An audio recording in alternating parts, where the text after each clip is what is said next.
امام جعفر صادق رضی اللہ تعالیٰ عنہ نے رافضی اس دلیل کو جھٹلا نہ سکا، بلکہ اس نے کہا قال له رافضی فإن علي بن أبي طالب علیہ السلام بات على فراش رسول اللہ غیر جزع ولا فزع، کہنے لگا کہ دوسری حضرت علی رضی اللہ تعالیٰ عنہ کی افضلیت پہ دلیل پیش کی، کہتا ہے وہ ہجرت کی رات حضرت علی رضی اللہ تعالیٰ عنہ فراش رسول صلی اللہ علیہ وسلم پر آرام فرماتے۔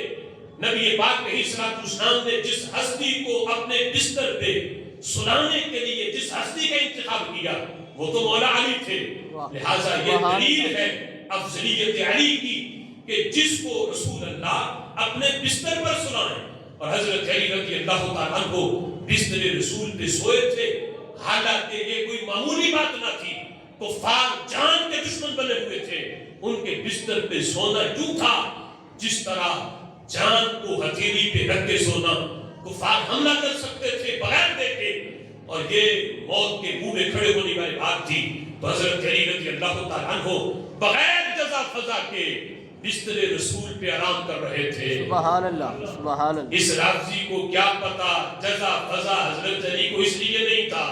حضرت علی کہتے ہیں میں جس رات بھی سویا کبھی بھی یہ یقین نہیں ہوتا تھا صبح اٹھوں گا یا نہیں اٹھوں گا، لیکن ہجرت کی رات بستر رسول پہ سویا یقین تھا صبح اٹھوں گا بھی مدینہ شریف بھی ضرور جاؤں گا۔ سبحان اللہ۔ نبی پاک علیہ السلام نے جاتے ہوئے فرمایا تھا علی میرے بستر پہ سو جاؤ، صبح لوگوں کی امانتیں واپس کر کے میرے پیچھے چلے آنا۔ سبحان اللہ بے شک۔ یعنی حضرت علی کہتے ہیں مجھے یقین تھا صبح میں نے اٹھنا بھی ہے اور لوگوں کی امانتیں بھی واپس کرنی ہے اور مدینہ شریف بھی جانا ہے، اس لیے کہ ڈیوٹی آمنہ کے نام نے لگا دی ہے۔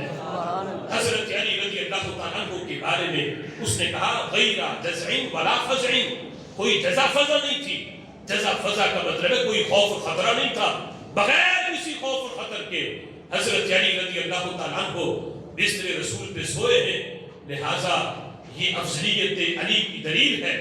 تو امام جعفر صادق رضی اللہ تعالیٰ عنہ کہنے لگے قال له جعفر وكذلك ابو بکر كان مع النبي صلی اللہ علیہ وسلم غیر جزع ولا فزع، تم بستر رسول کی بات کرتے ہو، میں رسول اللہ کی بات کر رہا ہوں۔ سبحان اللہ۔ ایک طرف رسول اللہ کی چارپائی ہے اور دوسری طرف خود ذات رسول ہے۔ سبحان اللہ۔ حضرت علی ہجرت کی رات بستر رسول پہ تھے اور صدیق اکبر ذات رسول کے ساتھ تھے۔ سبحان اللہ۔ نبی پاک علیہ السلام کی ذات کے ساتھ تھے۔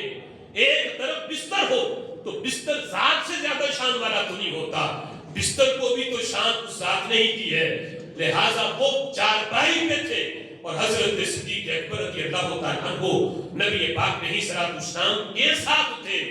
کہتے ہیں اگر حضرت علی کو جزا فضا نہیں تھا تو جزا فضا صدیق اکبر کو بھی نہیں تھا، وہ بھی بغیر کسی خطرے کے اور بغیر کسی خوف کے نبی پاک علیہ السلام کی معیت میں تھے، کوئی خوف و خطرہ نہیں تھا۔ اگر خوف و خطرہ ہوتا تو غار میں خود پہلے نہ جاتے، نبی پاک علیہ السلام کو بھیجتے کہ آپ دیکھیں غار میں کوئی چیز ہی چھپ کے نہ بیٹھی ہو حملہ کرنے کے لیے، پہلے باہر کھڑا کیا، محبوب آپ پہلے باہر رہے، میں غار میں جاتا ہوں، اگر کوئی خطرناک چیز غار میں چھپی ہوگی تو وہ حملہ میرے اوپر کرے، مجھے تکلیف پہنچائے، محبوب آپ تو سلامت رہیں۔ غار میں جاتے ہیں، سارے سوراخ جو غار کی طرف آ رہے تھے دوسرے راستوں سے ان کو بند کیا، یہاں تک کہ خواجہ قمر الدین سیالوی رحمۃ اللہ علیہ نے لکھا کہ حضرت صدیق اکبر رضی اللہ تعالیٰ عنہ نے، اور یہ تو حدیث بھی ہے، حضرت فاروق اعظم نے بھی اس کو بیان کیا، اگر کپڑا باقی نہ رہا تو اپنے جسم سے قمیض اتار لی اور اسے پھاڑ پھاڑ کے سوراخ بند کرنے لگے۔ اس انداز کو جب میرے محبوب نے دیکھا، غار کے اندر آئے تو خواجہ قمر الدین سیالوی لکھتے ہیں کہ محبوب نے فرمایا ابو بکر آج تو نے میرے لیے غار کو صاف کیا ہے، پھر میں غار میں آیا ہوں، قیامت تک جس دل کے اندر تیری محبت پہلے جلوہ گر ہو کے اس دل کو صاف نہیں کرے گی وہاں میں بھی نہیں داخل ہو سکتا، اسی دل میں جس دل کو ابو بکر تیری محبت پہلے داخل ہوگے اس دل کو صاف کرے وہی میری محبت جلوہ گر ہوگی. سبحان اللہ. اللہ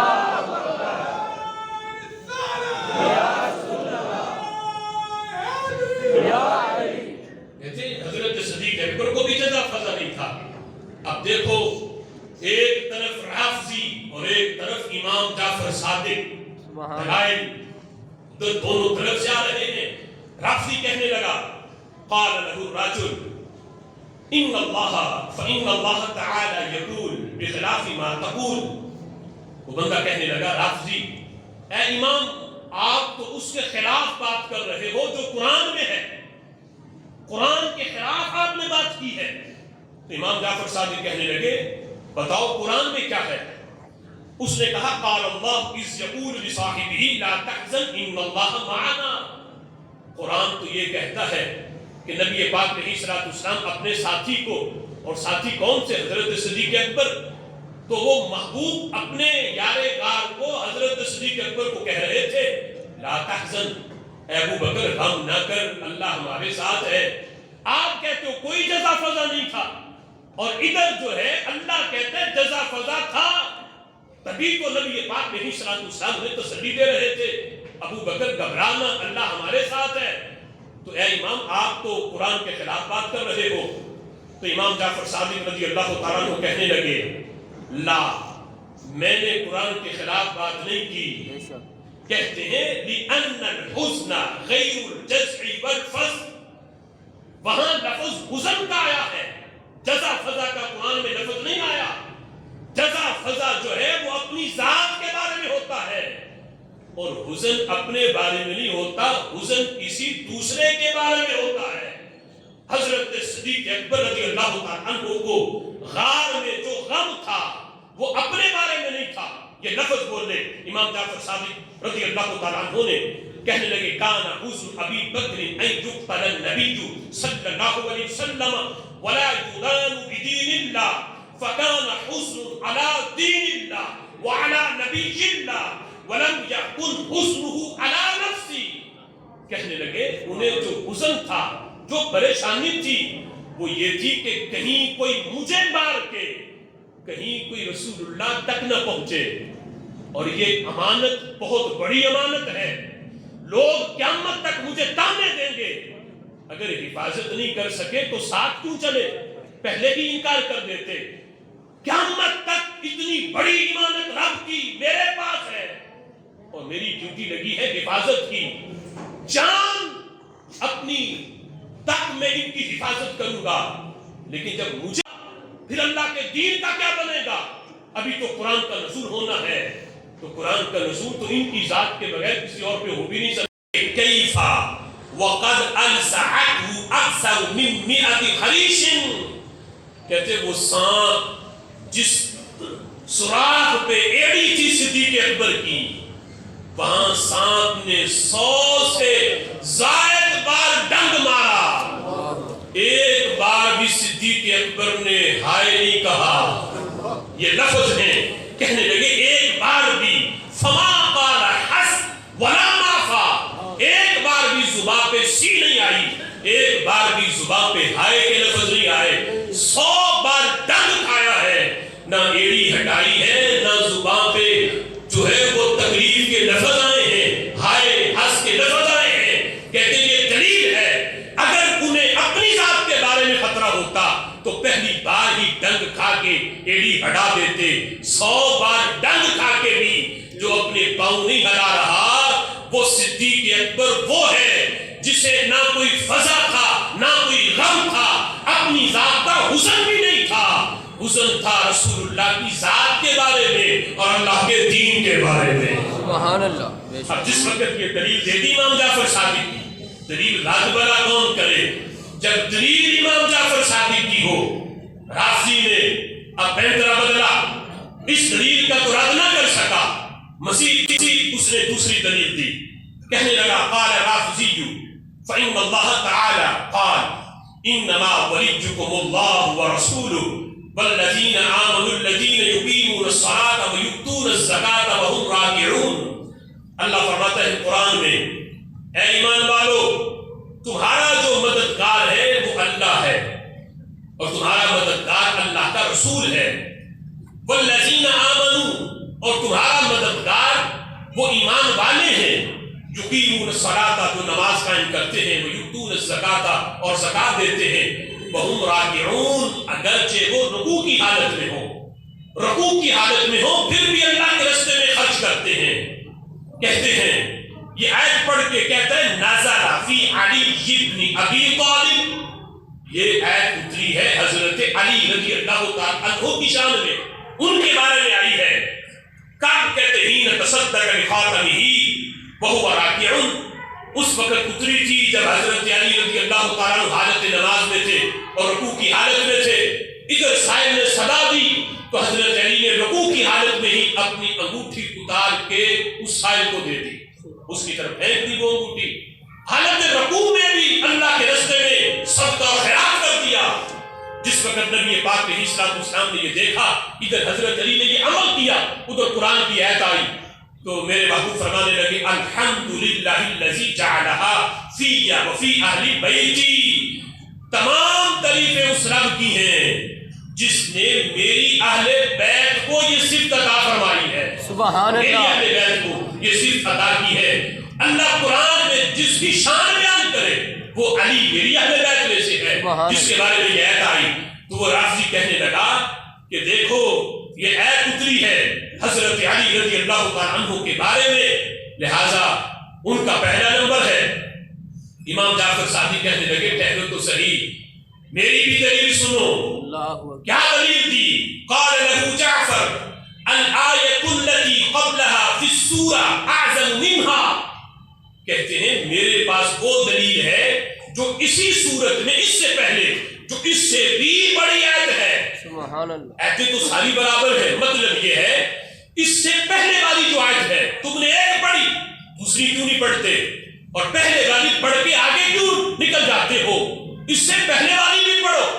کہتے ہیں وہ جو پہلے والی آیت ہے اس میں اس سے بھی بڑی شان بیان ہوئی ہے، اس سے بھی بڑی شان اعظم منہا، اس سے بڑی شان بیان ہوئی ہے۔ وہ آیت کریمہ کیا ہے؟ امام جعفر صادق کہتے ہیں قال اللہ تعالی یا ایھا الذین آمنوا من یرتد منکم عن دینہ فسوف یأتی اللہ بقوم یحبهم ویحبونہ۔ امام جعفر صادق کہتے ہیں اللہ فرماتے ہیں قرآن میں اے ایمان والو اگر تم اللہ کے دین سے پھر جاؤ مرتد ہو جاؤ تو اللہ کو تمہاری کوئی پرواہ نہیں، فسوف یأتی اللہ، اللہ ایسی قوم تمہارے بعد لے آئے گا، ایسی قوم لائے گا یحبهم ویحبونہ، کہ اللہ جن سے پیار کرتا ہے اور وہ اپنے رب سے پیار کرتے ہیں۔ سبحان اللہ، اللہ جن سے پیار کرتا ہے اور وہ اپنے رب سے پیار کرتے ہیں، یعنی یہ دو صفتیں ہیں، وہ بھی اللہ سے پیار کرتے ہیں اور اللہ بھی ان سے پیار کرتا ہے۔ اللہ تمہارے بعد ایسی قوم لے آئے گا۔ امام جعفر صادق رضی اللہ تعالی عنہ نے یہ آیت کریمہ پڑھ کے فرمانے لگے مرتد ہو جانا، کہ رسول اللہ پر ایمان لانے کے بعد جو لوگ مرتد ہوئے، یہ ارتداد جو تھا یہ رسول اللہ کی ذاتی حیات میں نہیں ہوا، یہ حضرت صدیق اکبر رضی اللہ تعالیٰ عنہ کے دور خلافت میں ہوا، جب لوگ مرتد ہوئے زکوٰۃ کا انکار کیا اور کہا کہ ہم زکوٰۃ نہیں دیں گے، تو امام جعفر صادق کہنے لگے وَكَانَ الْإِرْتِدَادُ بَعْدَ رَسُولِ اللَّهِ ارْتَدَّتِ الْعَرَبُ بَعْدَ رَسُولِ اللَّهِ وَاجْتَمَعَتِ الْكُفَّارُ بِنْهَامًا وَقَالُوا الرَّجُلُ الَّذِينَ كَانُوا يُنْتَسِبُونَ بِهِ يَعُونُ النَّبِيَّ قَدْ مَاتَ۔ کہنے لگے امام جعفر صادق یہ جو ارتداد تھا یہ نبی پاک علیہ السلام کی ظاہری حیات کے بعد ہوا، کہ کچھ عرب والے حضور کی ظاہری حیات کے بعد وہ مرتد ہو گئے، دین سے پھر گئے۔ نہامن ایک جگہ ہے عراق کے قریب، وہاں وہ لوگ کفار جمع ہوئے اور انہوں نے کہا کہ ہم زکوٰۃ نہیں دیں گے، یعنی دین سے پھر گئے۔ وہ لوگ کہنے لگے کہ یہ جو مسلمان تھے ینتصرون بہ، ان کی مدد جو ہوتی تھی اس وجہ سے ہوتی تھی بہ، جس کے صدقے ہیں کافر، لیکن نظریہ کیا ہے کہ جو مسلمان ہیں ان کی مدد اللہ کے نبی کی وجہ سے ہوتی ہے. بے شک. یہ کفار کہتے ہیں کہ جن کی وجہ سے اللہ ان کی مدد کرتا تھا قد ماتا، وہ تو دنیا سے چلے گئے، وہ تو چلے گئے. اب کیا ہے؟ یہاں تک کہ حضرت فاروق اعظم رضی اللہ تعالیٰ عنہ جیسے کہہ رہے تھے اس وقت ان لوگوں نے زکوٰۃ کا انکار کیا تو حضرت عمر کہتے تھے حضرت صدیق اکبر کو اقبل منہم الصلاۃ ودع لہم الزکوٰۃ، اے ابو بکر ابھی ان کے خلاف جہاد نہ کرو، یہ نماز پڑھتے ہیں بس ان کی نماز قبول کر لو، کوئی بات نہیں، زکوٰۃ نہیں دیتے تو کوئی بات نہیں. تو حضرت صدیق اکبر رضی اللہ تعالیٰ عنہ نے کیا لفظ بولے؟ کہتے ہیں فقال لو منعونی اقالا مما كانوا يؤدون الى رسول اللہ لقاتلتهم. کہنے لگے اے عمر تم کہتے ہو میں ان سے زکوٰۃ کی بات ہی نہ کروں، صرف نماز قبول کر لوں. کہتے ہیں خدا کی قسم جو یہ رسول اللہ کے دور میں دیتے تھے اس میں سے اگر یہ جانور کی رسی بھی روک لیں گے، جو جانور کے گلے میں زکوٰۃ کا جو جانور ہے اس کے گلے میں جو رسی ہے اگر یہ بھی روکیں گے تو لقاتلتہم، میں ان کے خلاف جہاد کروں گا، میں چھوڑوں گا نہیں انہیں. اور یہ بھی کہا حضرت صدیق اکبر نے یا عمر زمانہ جاہلیت میں تو بڑے بہادر ہوتے تھے، آج اسلام میں آ کے بزدل بن گئے اور بزدلوں والی بات کرنے لگے. ابھی اگر ہم ان کے خلاف نکلیں گے تو کیا ہوگا؟ مدینہ شریف خالی ہو جائے گا، یہ لوگ مدینہ شریف پہ حملہ کر کے قابض بن جائیں گے. تو صدیق اکبر رضی اللہ تعالیٰ عنہ جملے کیا بولے؟ کہنے لگے مجھے کوئی خطرہ نہیں، میں ان کے خلاف نکلوں گا، اگرچہ کوئی پیچھے سے آ کر کوئی جانور مجھ پہ حملہ کرے، میری بوٹیاں کر دے، میں پھر بھی اس بات کو نہیں دیکھوں گا، ان کے خلاف میں نکلوں گا، جہاد کروں گا. اے عمر تم نماز اور زکوٰۃ کے خلاف فرق کر رہے ہو. جس طرح نماز پر ایمان لانا ضروری ہے اسی طرح زکوٰۃ پر ایمان لانا ضروری ہے. میں ان کی نماز نہیں دیکھوں گا، میں دیکھوں گا ضروریات دین میں سے کسی ایک کا بھی انکار کیا تو میں ان کے خلاف جہاد کروں گا. لفظ کیا بولے؟ کہنے لگے ولو اجتمع على عدد الحجر والمدر والشوك والشجر والجن والانس لقاتلتهم وحدی. کہنے لگے عمر مجھے خطرہ کوئی نہیں، اگر میں یہ نہیں دیکھوں گا ان کی تعداد کتنی ہے، کہتے اگر ان کی تعداد پتھروں کی تعداد کے برابر ہو، ریت کے ذرات کے برابر ان کی تعداد ہو جائے، جتنے درختوں کے کانٹے ہیں، جتنی پوری ہوئے زمین میں درختوں کی تعداد ہے ان کے برابر ہو جائیں، جتنی تعداد جنوں کی ہے، جتنی تعداد انسانوں کی ہے، اگر یہ سارے بھی میرے مقابلے میں آ جائیں تو صدیق اکبر کہتے ہیں لقاتلتہم وحدی، میں اکیلا بھی ان کے خلاف نکلوں گا، جان تو دے سکتا ہوں لیکن رسول اللہ کے دین پہ کوئی آنچ نہیں آنے دوں گا. سبحان اللہ، سبحان اللہ. میرے ہوتے ہوئے کوئی زکوٰۃ کا انکار کر دے، یہ تو ہو ہی نہیں سکتا. اے عمر آج یہ زکوٰۃ کا انکار کریں گے، کل کو کوئی اٹھے گا وہ کہے گا میں حج نہیں کروں گا، بقیہ میری نماز قبول کر لو. پھر کوئی اٹھے گا کہے گا میں جہاد نہیں کروں گا، جہاد کا انکار کر دے، بس نماز میری مان لو.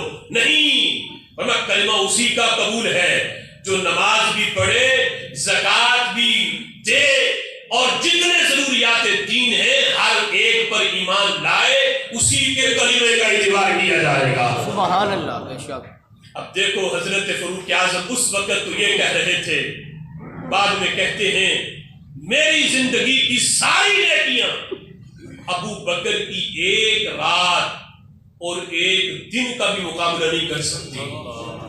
حضرت صدیق اکبر کی زندگی کی صرف ایک رات اور ان کی زندگی کا صرف ایک دن ایک طرف ہو، عمر کی ساری زندگی کی نیکیاں ایک طرف ہوں تو مقابلہ پھر بھی نہیں ہو سکتا.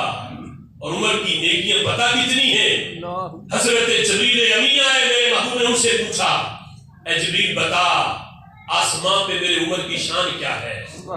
حضرت جبریل جیسے خطیب کہتے ہیں یا رسول اللہ اگر مجھے اتنی عمر ملے جتنی عمر حضرت نوح علیہ السلام کی تھی، 1650 برس، اتنی زندگی مجھے ملے، اتنا عرصہ ملے اور میں کوئی دوسرا کام ہی نہ کروں، عمر کی شان بیان کروں، سبحان اللہ 1650 برس ختم ہو جائیں گے، عمر کی آسمانوں والی شان مکمل نہیں ہو سکتی۔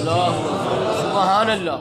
وہ عمر جن کے بارے میں ام المؤمنین پوچھیں کہ جتنی آسمان کے ستاروں کی تعداد ہے، کتنی کسی کی نیکیاں اتنی ہیں، تو میرے محبوب فرمائے ہاں میری عمر کی نیکیاں اتنی ہیں۔ سبحان اللہ۔ وہ عمر کہتے ہیں میری زندگی کی ساری نیکیاں ایک طرف، صدیق اکبر کی ایک رات ایک طرف اور ایک دن ایک طرف، مقابلہ پھر بھی نہیں ہو سکتا۔ پوچھا گیا رات کون سی؟ کہا رات وہ غار والی۔ سبحان اللہ۔ اپنی جان کی پرواہ کیے بغیر اپنے اہل و عیال کو مکہ میں چھوڑ کے یہ بھی فکر نہ کی کہ میں تو نکل آیا ہوں، پیچھے میرے گھر والوں کا کیا بنے گا۔ سب کچھ چھوڑ چھاڑ کے رسول اللہ کی معیت میں جس ہستی نے 3 دن گزارے، آج تو ایک لمحے کا صحابی، ایک لمحے کا صحابی کی تعریف یہ ہے کہ جو ایک لمحہ حضور کے چہرے کا دیدار کرے، اگرچہ زندگی میں دوبارہ موقع نہ ملے، ایک سیکنڈ کے لیے حضور کے چہرے پہ نظر پڑی، پھر ایمان پہ قائم رہا، وہ بندہ صحابی ہے۔ اور اس صحابی کی ایک سیکنڈ دیدار کرنے والا، اس کی شان پتہ کتنی ہے؟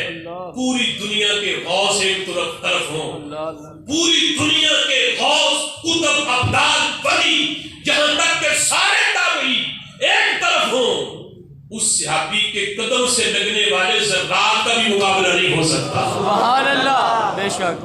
ایک سیکنڈ کا جو دیدار کرے اس کی اتنی شان ہو، تو جس نے 3 دن دوسرا کام ہی کوئی نہ کیا ہو، محبوب کے چہرے انور کو گود میں رکھ کے